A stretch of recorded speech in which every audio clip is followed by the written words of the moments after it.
Hey, I'm Lo, and welcome back to Planescape Torment. When last we had left the Nameless One, we had travelled a single block south and continued to talk to people in the streets, including a woman that tried to mug us, who we dissuaded from mugging us and told her to go and live another life, and a handsome demon man who immediately killed me, and then I tried to speak to him again and he told me to fuck off. Actually, I had to reload, didn't I? Yeah, because he was still hostile after I came back to life. And then we also met this guy, Fel, who seems to know a lot about me, but can't say he can't tell me more about himself. He can only, or there's certain things he knows about me, but he is forbidden, it seems like, from talking to me. Oh, we can go through here. I sort of imagined he would stop us. Let's see. This design shows a series of black rivers whose courses divide, crossing each other and then flow together. Huh. This picture shows a blackened sphere with trails of black mist floating away from it. This tattoo is a night black steed with dead white eyes and spines bristling from its shoulder blades. That sounds cool. This design is a hollow beast with a tiny demon in its head. Oh wow, look at these skins. I mean, he did say in this room... Excuse me, Fel did say, like, this room back here is full of skins. I wasn't quite sure if he meant that literally. Human skin has been stretched across these wooden frames. The skins are covered with tattoos. Human skin has been stretched across these wooden frames. The skins are covered with tattoos. Okay, they all say the same thing. Looks like, yeah. Okay. Huh. Where do you actually do the tattooing, buddy? Is this your... Oh yeah, I guess that kinda looks like a tattoo machine. I don't actually know if this setting has like Planescape is obviously a science fiction setting, but like how sci-fi is it? Is it more sci-fantasy? Like, do they have electricity in the hive? I have no idea. Did I say everything I wanted to Fel?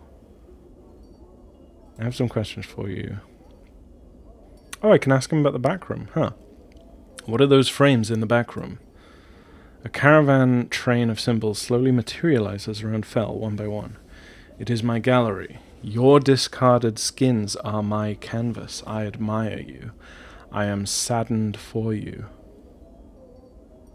Saddened for me? Why? But I can't ask about my discarded skins. Does he mean me literally, or does he mean humans in general? I see. Saddened for me? Why? Another caravan of symbols forms around Fel, this time forming a circle. The mark of torment lies upon your flesh. Tragedies and loss have built themselves upon it, like stones upon a foundation. You have endured great pain. Sorry, how do you have so much of my skin?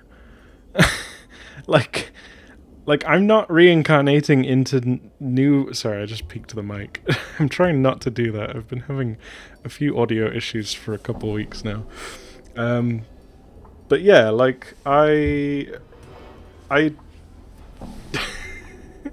don't reincarnate into a new body every time I die. Like, this body just can't die, right? Has he, like, peeled my skin off me 100 times and I've just grown my skin back? Like, what the fuck does this imply? How is this guy, like...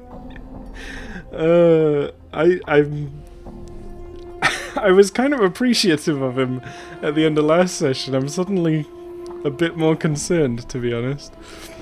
The mark of torment lies upon your flesh. Tragedies and loss have built themselves upon it like stones upon a foundation. You have endured great pain. Yeah, maybe at your hand. What do you mean? A long string of rebusses appear above Fel's head, then surrounds his arms like manacles. I admire you because you have never surrendered to the weight of these losses, despite the fact that their chains hang on you still. Go on. Those losses blanket this life and all of your past ones. You shed lives like the molting of a serpent. You are exploring the infinite paths of life. Oh, I think he said this before. Yeah, okay. Tell me more. Take this as a warning. Each of your lives casts a shadow on existence. You must travel to a place where these shadows have gone mad and regrets have scarred the earth, which just sounds super metal. Is there anything else? Do not sign anything. Yeah, that's the thing he said. I'm actually going to write that down, because I am very likely to forget that, but... And... I don't think... I don't remember it saying updated my journal when he said that last time. So I'm going to write that down, because... seems important. Fell. Do not sign anything. Warning. Okay. Yeah. I do not wish to discuss this any further. Farewell. Okay, yeah, so hopefully we can get to the bar today. Whatever the bar was called. Quests. Help a way to find ingress. Find a way to help ingress. I met a woman named Ingress running around the hive outside the mortuary. She was raving about doors and keys, and she claimed the whole city was a series of portals to other places. She said when she was a young girl, she accidentally stepped through a portal and ended up trapped in the city. If I can find an experienced planewalker, perhaps he can guide her home. Find Craddock for Bain, the Sender. Was he called the Sender before? I can't remember. Bain said the person I needed to deliver the message to was named Craddock, and is said to be an overseer in the marketplace somewhere in the hive. The only description Bain could give me of Craddock was that he was a giant, stern-looking man. I'll have to keep my eye out for him. If I find Craddock, I'll deliver the message and go back and tell Bain. Black Abashi. An Abashi is one... Yeah, we read that, right? Bauriar. Whoa, when did we see one of you? Half man, half goat, all attitude. The Bauriar are rough and tumble warriors of a nomadic race, a straightforward people with a zest for life. From what you've seen, they tend to keep to themselves. Have we got anything else in here that I missed? Harlot. A sad fact of life. Often the only way a woman has to survive is selling her body and mind to males desperate for companionship and release. It's an unfortunate commentary on the hive that so many prostitutes litter its streets. Okay. Huge thug. Some folks are just born large. Some of them use their abnormal physique to intimidate others and travel through life terrorizing those who are smaller. They tend to favor brawn over brains, and sadly, too often they get away with it. Huh. And Fel. Fel is a fallen Davos, a former servant of the Lady of Pain, and one of the few remaining priests of the dead god of portals, Eoskar. He has achieved some renown as a tattoo artist, somehow bringing his pictures to a kind of life. Simply return to Fel with a tale of your exploits, and he can sketch them on your skin and allow you to draw strength from them. Yeah, that's his tattoo sales thing, right? By speaking Farrad's name to a post, yeah, it pointed me the way. Fell said he knew me, but that he couldn't tell me my story. But the strangest thing was the reason. He said he cannot, because he cannot change the nature of a man. Okay, that got highlighted in the journal, not the do not sign anything. I guess I'll write that down too. That seems important. What can change the nature of a man? Maybe that's something we have to answer. I don't know. I hope I've joked about it before. This might be the last time I joke about it. I don't know. But I hope you're enjoying the glacial pace that we're going through this game. I sure am. This is kind of... I was thinking about it just before I hit record, whether or not, like, I would be going through this game any faster if I wasn't recording it for a Let's Play. And I'm not sure I would, actually. I mean, I'd be reading things faster. I wouldn't be doing voices. But honestly, this is how I tend to play games. Like, I pause the game and think about stuff quite often. So it's kind of funny that we're, what is this, 7 episodes? Almost 7 hours into this playthrough. And we've only seen 3 or 4 screens so far. But, yeah, I don't know. I think this is one of those games... At least from what I've heard, this feels like one of those games that is worth, like, diving into in this much detail. And like I said last session, I'm even starting to, like, read up on Planescape wider lore a little bit. I hope I don't accidentally spoil myself on anything, but I'm also sort of... I don't think I will, because it feels like this story is quite self-contained, and all of the stuff to do with the Planescape setting as a whole is kind of incidental. But I'm sort of hoping that if I do end up reading more about Planescape in between episodes, that I can, like, kind of relay some of what I've learned to you, the viewer, as a kind of, I don't know, not quite a lore primer, but, yeah, I guess just sharing information, right? Also, it looks like this guy's gonna attack me, so I should probably hit him first. Oh god, there's 3 of them. Ow. Damn it. Critical miss. Oh god, please don't kill me. This is probably the worst place we can be in Sigil at the worst time. Really? Because it's night?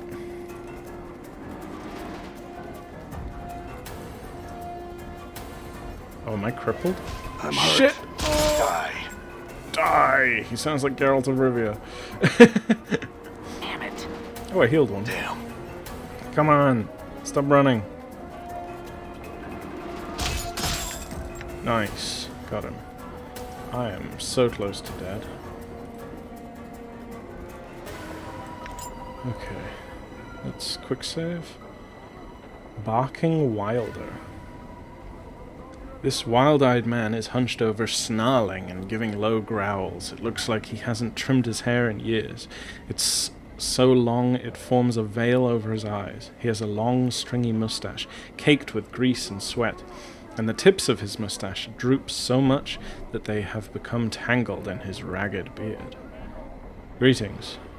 The man stops in mid-snarl. He reaches up to part the curtain of hair that covers his eyes. As his wretched hand pulls away his dirty locks, several strange, puce-coloured bugs fall from his hair and scatter across the cobbles. Ugh. Behind the cloak of his hair, the man's flesh is moon-pale and creased with wrinkles. His thick, bushy eyebrows form a V, and he stares at you. "And my take the moon fly too." Wait. I read those words in order, but I'm not sure they make sense. hand my take the moon fly too? Take your hand and fly to the moon? Not today, my friend. I'm not sure what the... Is that the, or... What's that abbreviating? Take my hand to the moon fly. Too? Moon, snoom, noom? Take your hand and fly to the moon. Snarl at him, then start barking. Tilt your head to one side, as if studying him. I mean, he seems he was wooing earlier in the little barking dialogue pop-ups. Oh, that's funny. I call those barks, but he was literally barking.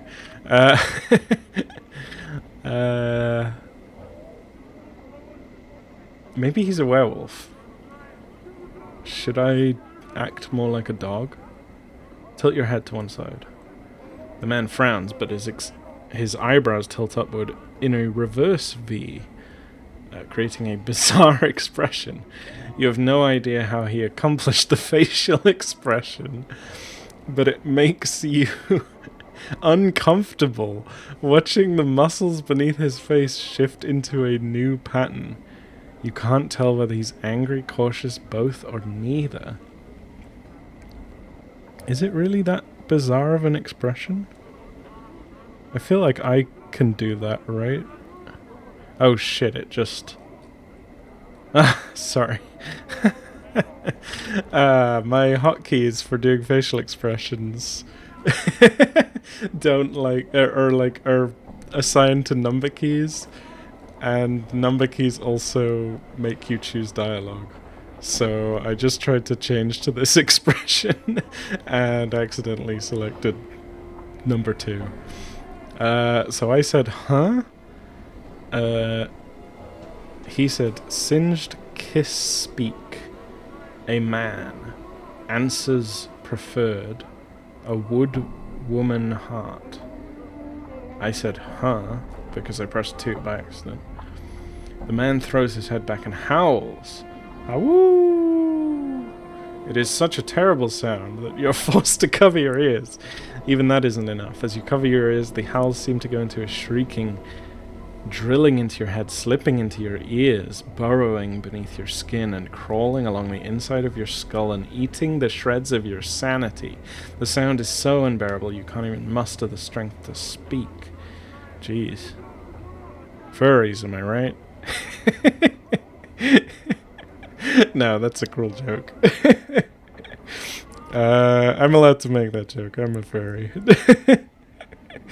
Let's say... I guess I can only turn away and leave. Okay.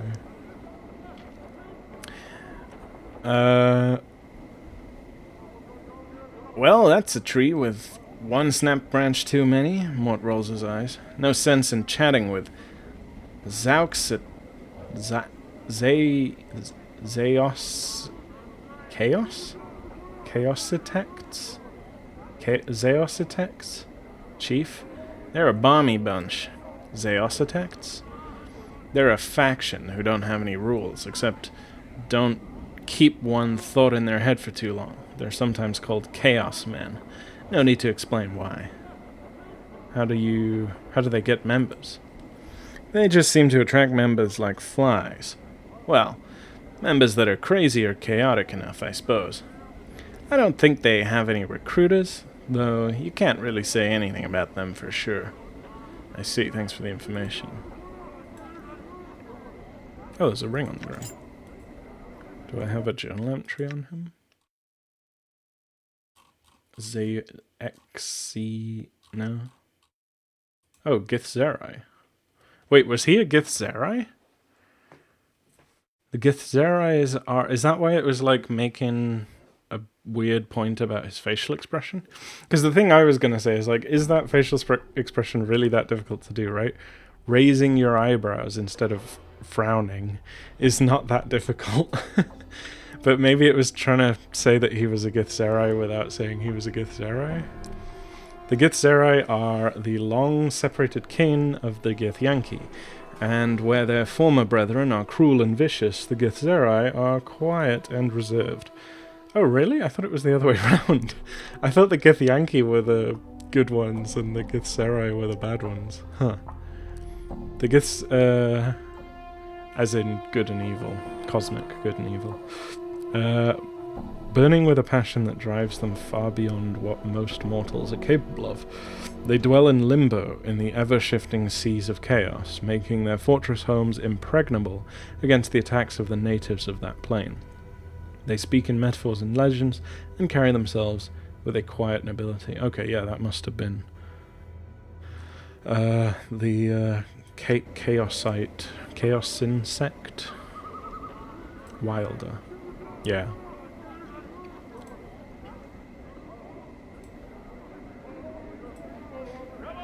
I think Chaos, or Zeos, however you say it. Honestly, it might change. Maybe the pronunciation changes every time you say it, if it's meant to be like a city of chaos. Because yeah, I have this feeling that I recognize that name, and here's a great example of some extra information I can provide now that I'm reading about Planescape. There's a place called the Borderlands, or like the Border Realms or something, beneath Sigil, where each of the planes that you can get to, you can basically walk to different planes from where we are at the moment. I mean, you have to get out of Sigil first, but once you're on the Borderlands, you can walk to different planes, in theory. And each of the planes is guarded, or like on the border of the Borderlands, is a city, and I think Chaos, or Zeos, is the border city for Limbo, which I guess is a neutral, or like probably the chaotic neutral plane or something. Drunk. This man sways unsteadily back and forth, catches his balance for a moment, and then manages a sickly, twisted smile at something just past your right ear. Greetings. He nods slowly, then manages a phlegm-filled gurgle, and a small green-coloured trail of drool begins to drip from the side of his mouth. Jeez. What's he been drinking? Running down into his scruffy, dirt-caked beard, he looks like he's barely able to stand up, much less carry a conversation. Never mind, farewell. Hive thug. Angry hive dweller. Harlot. Collector. Harlot. Yeah, I think unless the game directs me to, like, speak with a specific harlot, I'm probably not gonna try and talk to everyone here. You know, we've spoken to one harlot. We probably don't need to speak to them all. Angry hive dweller. Who are you? Hive tout. You're different. Hello. This attractive, scantily clad woman calls out to you as she makes her approach. Pardon me, sir, pardon me. Ye seem a bit lost, if I may be so bold. Would ye require the services of a tout, perchance? Only a single copper, sir. What's a tout? A guide, sir, to see you round this part of the hive. All right, here's a copper. I thank ye, sir. 'Tis jinks well spent. She pockets the copper coin. There's 2 gates leading from here. Both are on the westernmost side of the area, one in the north and one in the south. 2 places ye may wish to visit are the Smouldering Corpse Bar and the Tattoo Parlour. Lastly, there's a set of buildings oft times called the Tenement of Thugs. A dangerous, dangerous place, sir. Where's the Smouldering Corpse Bar? 'Tis the very middle of the area, sir. A square building with a domed roof. Walk along the southernmost east-west road, and ye will see its entrance facing to the south. Where's the Tattoo Parlour? The parlour's at the eastern end of this area, sir. A dome building with a wrought iron mesh atop it. Its entrance faces southwest. Where's the northwest gate lead? To the part of the hive where the mortuary lies, sir. The Gathering Dust Bar, the Dustman Memorial, and a mausoleum are there as well. Wait, the northwest gate? Is this the northwest gate that we're standing next to right now? Where's the southwest gate lead? The gate leads to the part of the hive which holds the office for vermin and disease control, as well as a decently sized market. Where's this tenement of thugs? She nods. 'Tis a cluster of buildings along the northern side of this area, sir. Ye'll want to avoid the place, unless of course you spoil him for a fight, sir. That's all I wished to know. Thank you. Farewell. Is she also some other creature? Or is she just a woman? No, she don't think she's got a separate entry. Okay. So northwest side, southwest gate. Seeking company cutter. Here's the Abishai. So that must be the bar. Oh fucking really? Really? I don't want to deal with you right now. Hang on. So is there only two ways through here? Let's see. Southwest portion of the hive. Northeastern portion. Oh, painted door. No? Painted door to tenement of thugs. Ku Artra's warehouse. Smoldering corpse bar. Yeah, where's the northwestern gate? Southwestern? Should she have said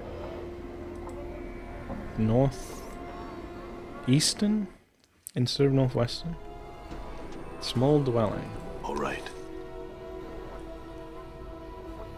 Kuata. Or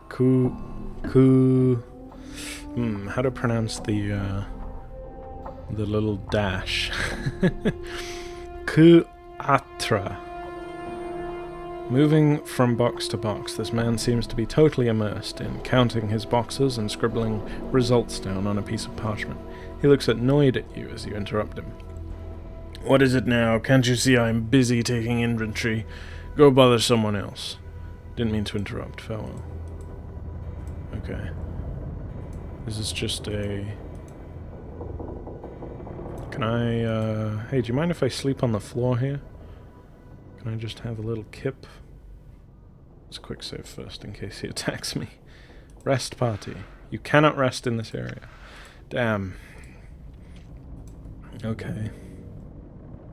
Where can I rest, actually? Oh, also, how did I come in? Map? Oh, there.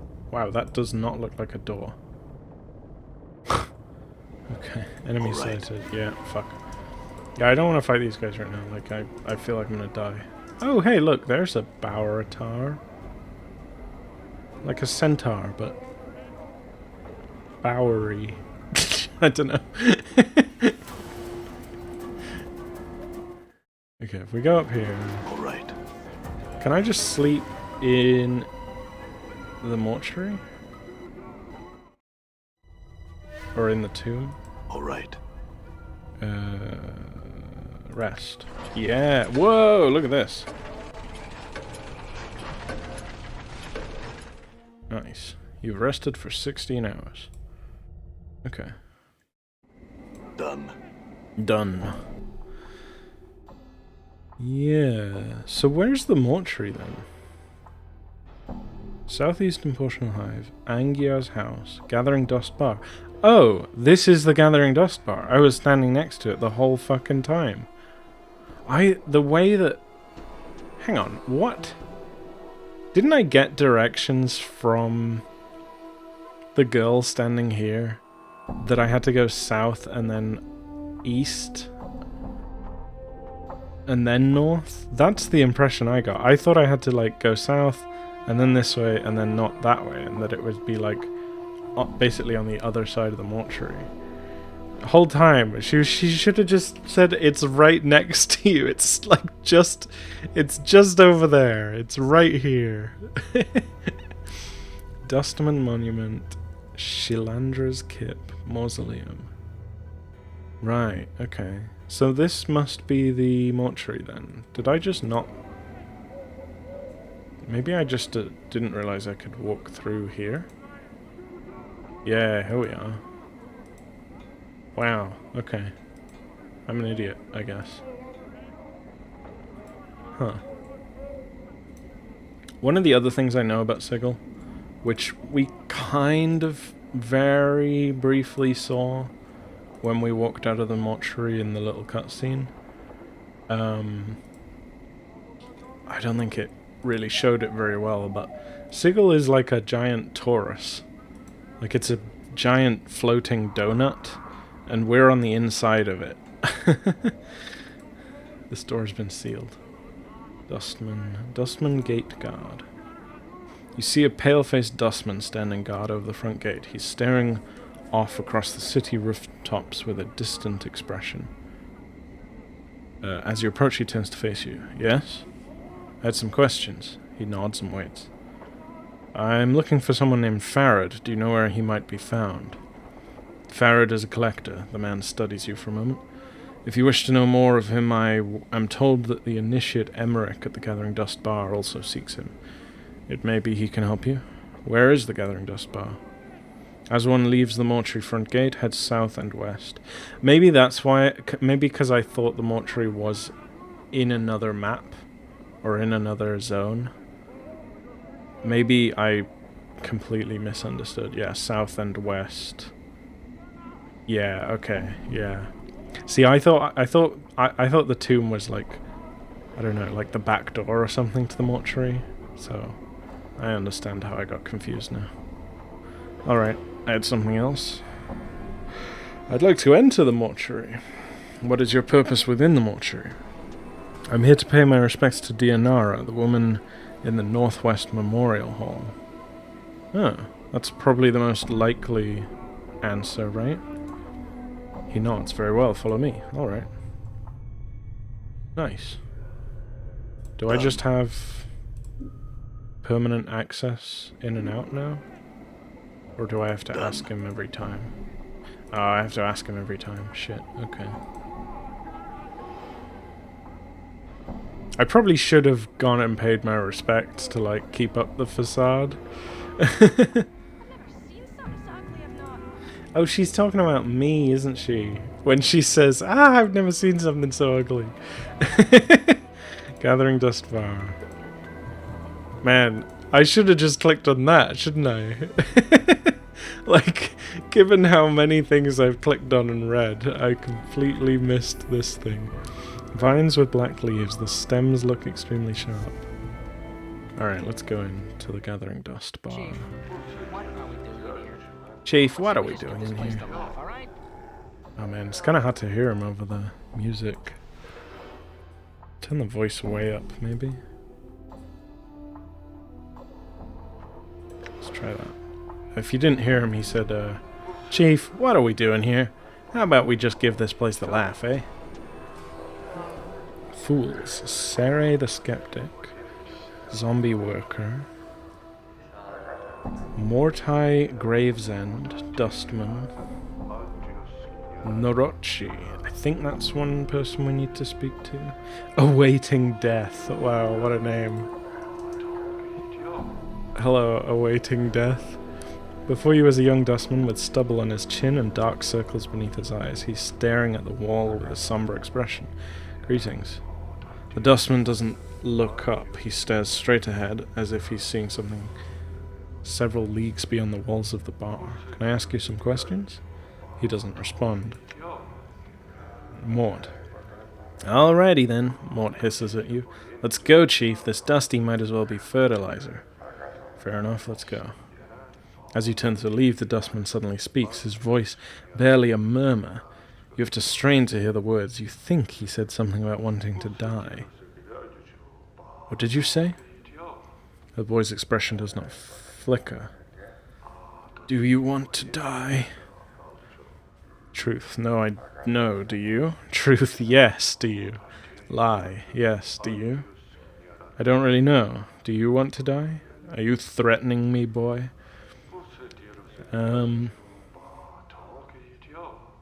Yeah, I don't really know if I want to die yet. I think there have been past lives of mine where I definitely wanted to die. But I'm not them anymore. So, yeah, I don't know. Do you want to die? Yes. Why? Why don't you want to live? Oh, interesting. These are two separate questions. Why do you want to die, or why don't you want to live? Why haven't you killed yourself already? Why? Let's say it this way. Why don't you want to live? This is living? He bares his teeth and his hands clench. This existence is a mockery of life. I do not wish to continue the charade any longer. Death is silent, comforting. Trust me, it's not. Maybe after the first death. Why haven't you killed yourself already?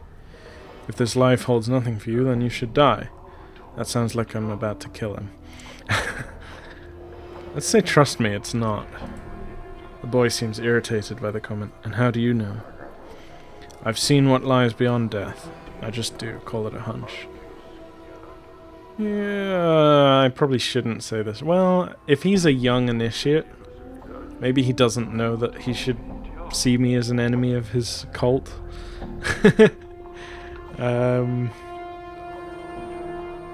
Because I'm like, my very existence is like makes a mockery of their religion, I'm pretty sure. So I should probably be careful around them, otherwise they might all turn hostile. I feel like this guy being young, though, maybe this is, he's less likely to immediately turn hostile when he realizes who I am. I've seen what lies beyond death. The boy stares at you. Are you speaking truthfully? He looks at you in amazement. What is there? What did you see? My options are to speak the truth, or I will not speak of that place to anyone. I have said too much already. I wonder if I can, again, because he's a young initiate, if I'm truthful with him, will he, like, decide to leave the cult?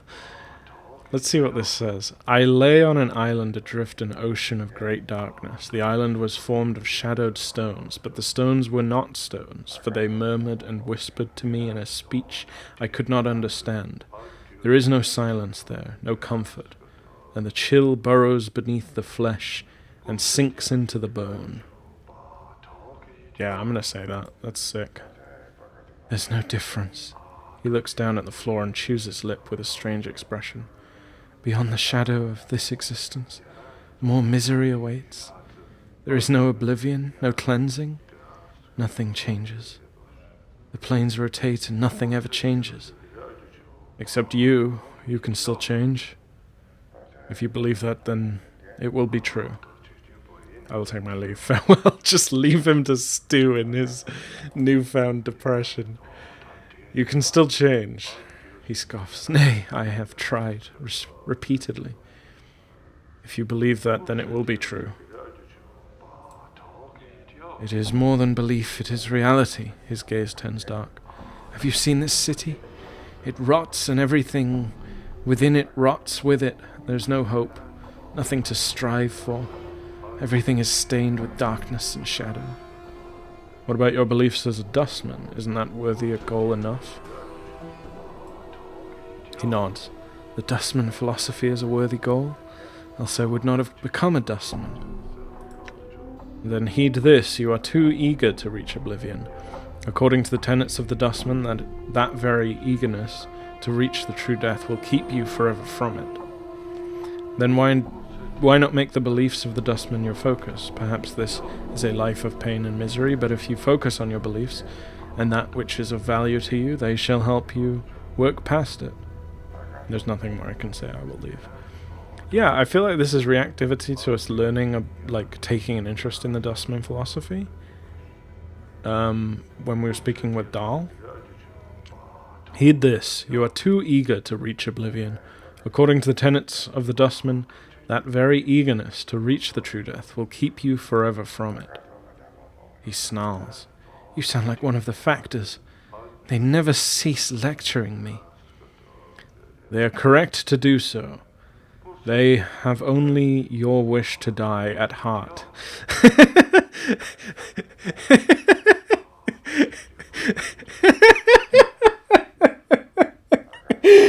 Oh man, that's really funny. just the the sincerity of it, right? Like of course they do. They want you to die. They want nothing more than for you to experience the true death. But if you wish to reach the true death, you must come to terms with this life first. No matter how painful it seems to you, it's an opportunity, and you're still young. Perhaps seeing more of this life will calm your eagerness for death. like it's almost like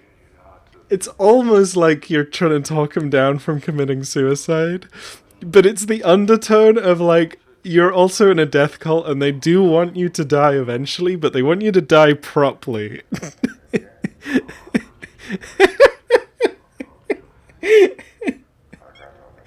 Death isn't a race. Oh no. I'm gonna say this. But how? He seems puzzled. How should I deal with it? Simply try to live as best as you can. Use this life, no matter how painful, as an opportunity. You're wrong. Perhaps seeing more of this life will kill your eagerness for death. You must endure this life. In enduring, you will learn to let pain and misery wash over you. Soon they will not affect you at all. And then you will begin to make progress towards the true death and the oblivion you seek. Yeah, see, that's the Dustman way.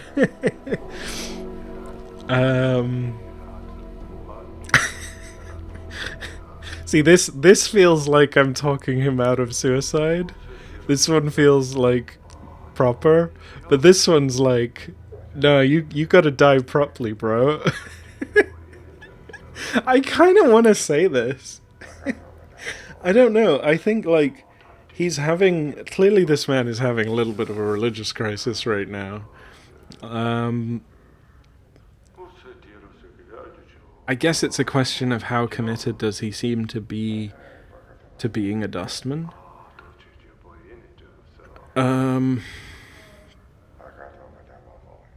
Like there's an opportunity here for him to quit this religion, probably. I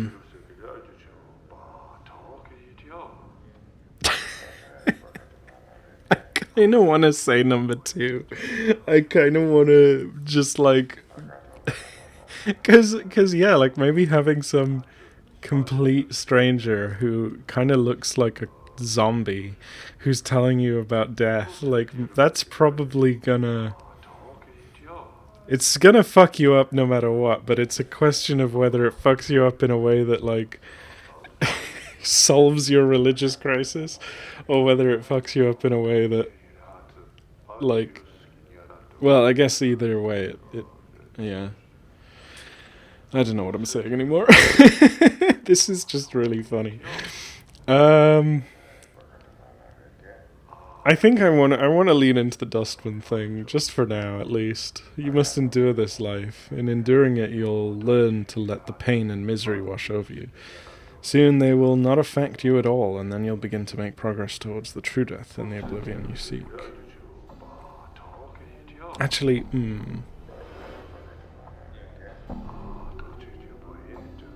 nah. I think actually, at least, maybe this is something that, like, me, who has died 1,000 times and remembers those 1,000 deaths, would say.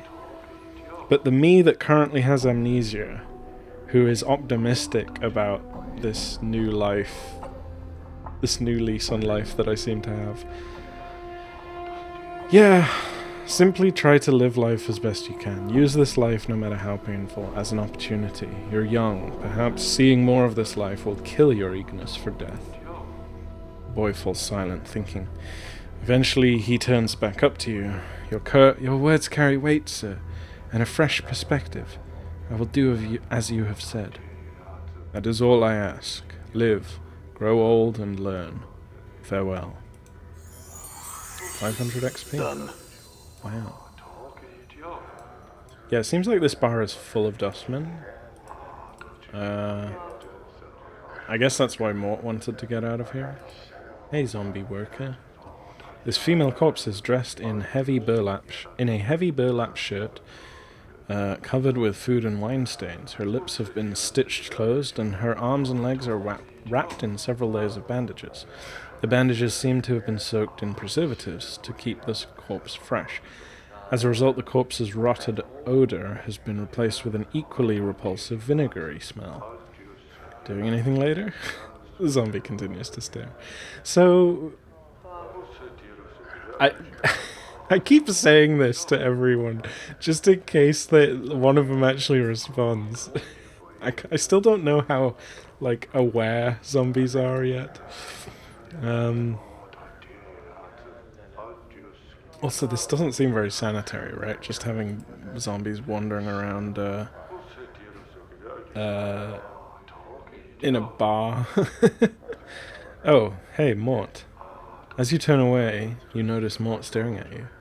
Eh? What is it? Did you see the way that cadaverous beauty was staring at me? She was looking for some lucky cutter. Oh, this one is different. Okay. Right, this is a follow-up. Okay. What is it? Did you see the way that cadaverous beauty was staring at me? Mort's teeth chatter as if in anticipation. She was looking for some lucky cutter to thaw her coffin. Please don't start this again. Mort ignores you and becomes thoughtful. I don't really mind the attention, actually. It's just that I like to be seen as something more than just a skull, you know? I have feelings that go beyond my base animal instincts. I want courtship, not just some fortnight fling around the mausoleum. Keep it up and I'm gonna fling you somewhere. Mort, you are a skull. Nobody can help but see you as a skull. Accept it. I understand, Lau. Let's get out of here. Keep it up and I'm gonna fling you somewhere. Wow, Chief. Mort backs up slightly out of arm's reach. Women, they appreciate lovers, not fighters. You are perhaps the last person I would ever take a romantic advice from. Whatever, Mort, let's go. You are the last person I would ever take romantic advice from. If you had half the senses you died with, you'd know better. Mort's voice raises to new heights of smugness. When it comes to the annals of love, I wrote 'em all. Whatever, Mort, let's go.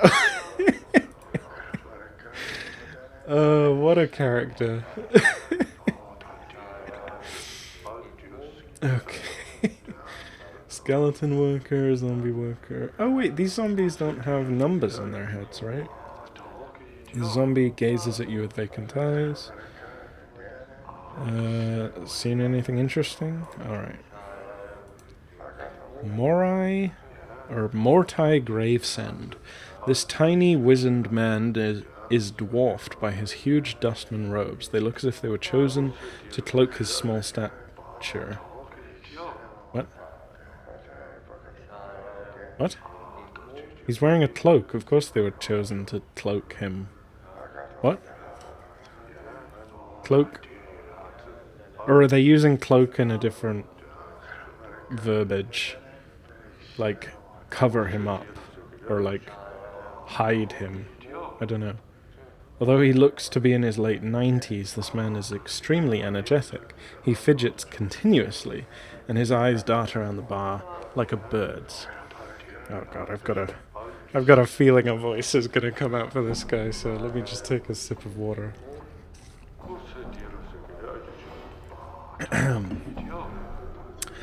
Greetings. The man's eyes gleam as he takes your measure, and he gives a slight nod in greeting. Hail and well met, traveler. You look like you're, one who is just getting their sigil legs about them. He trails off. Pardon me, have we met before? Your face seems familiar somehow. Possibly. Are you certain it was me? No, at least I don't recall you. Maybe I was mistaken. Mortai shakes his head. Well, no matter, no matter. How is it that Mortai Gravesend may help you? Do you seek... He clicks his tongue as he speaks. The contract, perhaps. Contract? The contract? Why, it is but a simple transaction. From the depths of his huge robe, Mortai pulls forth a dusty parchment and a quill pen.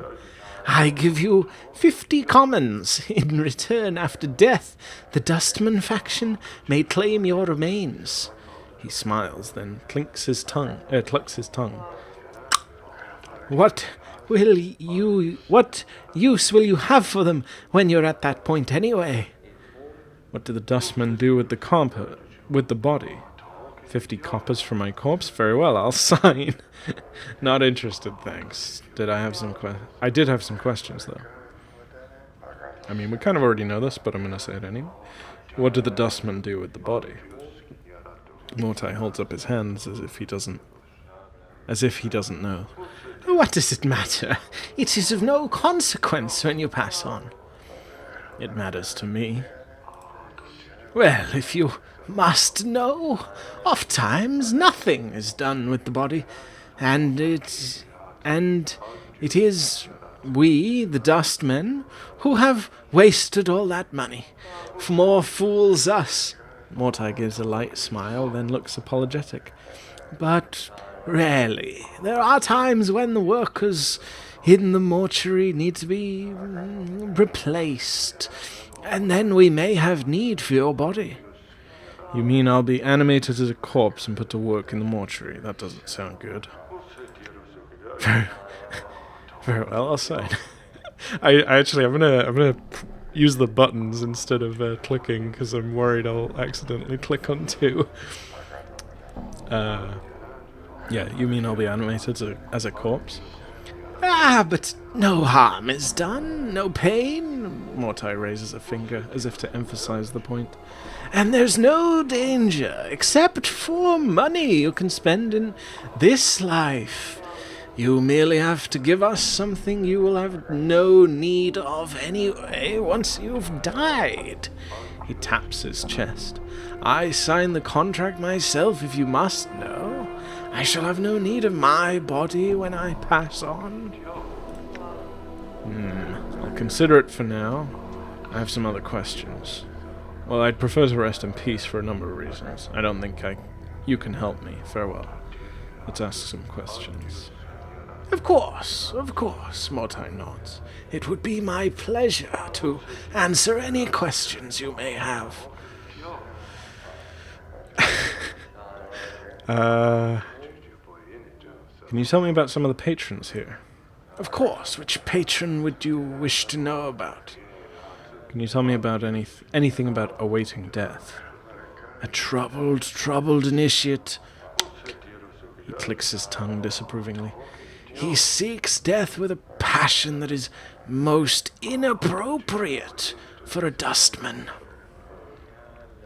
Are dustmen not allowed to feel passions? Oh my, yes. He frowns. Too much passion, too much emotion prevents one from reaching the true death. To be passionate runs contrary to the philosophy of our faction. True death? The true death is the state of peaceful oblivion all dustmen aspire to, and help all others reach. He clucks disapprovingly. Anything that ties a soul to this life is shunned by our faction, whether these ties are possessions or emotions. You see, passions act as an anchor on the soul, preventing it from reaching the true death. He shakes his head. Very bad. Very bad. I had some other questions. Of course, Mortai nods. It would be my pleasure to answer any questions you may have. Have you seen a journal recently? I'm missing mine. He shakes his head. I know nothing about a journal, he smiles. I deal with documentation of a much different sort. You mean the contract you mentioned before? What is it about? Or what about it? So you mentioned before. I had some other questions. I'm searching for a man named Farad. Have you seen him? Motai frowns. He is one of those collectors, isn't he? I know little of him. I think Initiate Emmerich mentioned him in passing. Motai glances around. Emmerich should be around here in the bar somewhere. He can usually be found in the far corner at the head table, I believe. That's all I wish to know. Farewell. Motai nods at you and turns to leave. He has a strange expression on his face. Is something wrong? Forgive me, I must ask again. Are you sure we haven't met before? Possibly. I do not recall you. No, I don't believe so. Farewell. I feel like this guy's more likely to clock me if I say I might recall you. So I'm gonna say no, I don't believe so. He shakes his head. Well, no matter. Farewell, Motai. You hear... Oh, Yes, farewell, farewell.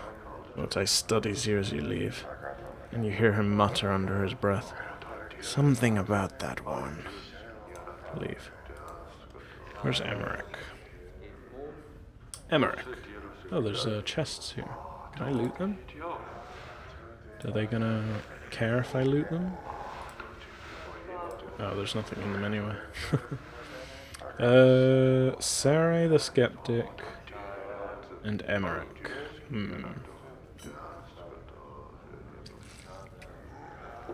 Yeah, everyone else here is a generic worker or a generic dustman.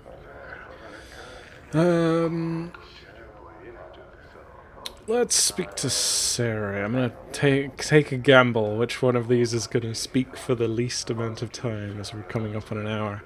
Let's hope it's Sarai. As you approach, the elderly woman turns and stares at you. Why, look who's come a-calling on Sarai today, Death's dearest son. She looks you up and down and shakes her head in disbelief. By every power in its mother, boy, what crypt did you crawl out of? I didn't crawl out of any crypt.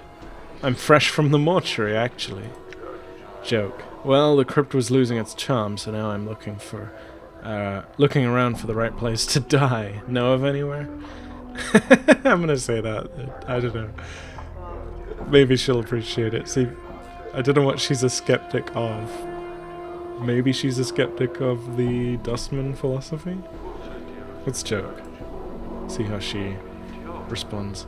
She barks a laugh that rattles your ears. Not here unless you want to die of boredom. What's wrong with here? Someone pinch your sense and your sight, boy. She waves her hand around the bar. Look around. What do your eyes tell you? Dustman. A dustman bar. A bunch of fun-loving dustmen. Drinking happily and conversing merrily. Celebrating life to the fullest. I had some other questions. Let's keep joking. Let's see if she plays along. You've got a clever tongue there, boy. Mayhap your tongue is cleverer than you are. Siri squints at you, then snorts. That'd explain the scars. But it doesn't explain why a dustman is standing here ridiculing other dustmen. Care to answer that one? Are you a dustman? A dustman, I suppose. I've seen enough sand pass through the hourglass whilst wearing these robes. This body is almost ready to pay the ferryman. She chuckles, but there's not much mirth about it. Are you afraid of dying? Of course I am, boy. Who isn't? She frowns and glances around. Well, except dustmen. They're not afraid because they've been swallowing so much of their own bat droppings over the decades. They've blinded themselves into thinking that death is some kind of release. It is a release of sort. You don't sound much like a dustman. So what sparked this crisis of faith? Yeah, let's ask that. You're the second person in here to be having a crisis of faith. She shrugs. Life, I suppose. She frowns. Never mind. I won't bore you with the niggling details. I'd like to know, actually. Oh, would you? She looks at you skeptically. How old do you take me for, boy? Truth, old. Let her down gently, not too old. Lie out of kindness. Lie out of kindness, rather youngish. I don't know and I don't care. How old do you take me for? I don't know how that has any relevance to me saying I'd like to know her story. Yeah, I'd say I don't know and I don't care. She frowns. You were the one who asked me to rattle my bone box, boy. I'd be careful what you ask for in the future. Oh, that was... Oh, okay. That wasn't what I was responding to, or I didn't think that's what I was saying. Ugh. I will, farewell. Can I... She frowns when she sees you. Better hop along back to your crypt, boy. I don't have much time left to banter words with you. Damn it. Okay. Well, I guess we're locked out of that conversation. I'm gonna stick with that consequence. Let's quick save. I really want to know her story because she seemed cool, but I fucked up. I don't know. Well, maybe. Did I fuck up? See, that's the thing with the dialogue in this. Sometimes you don't always get the tone right. Or, you know, sometimes what you say doesn't directly correlate with what was just asked of you. So, I'll think about it. Maybe I'll reload and just get that bit of dialogue for the beginning of next episode. Anyway, this is where we'll leave it for today. Thanks for watching. When next we return, we will speak to Emmerich. And probably keep exploring the hive. So, yeah. Love and peace.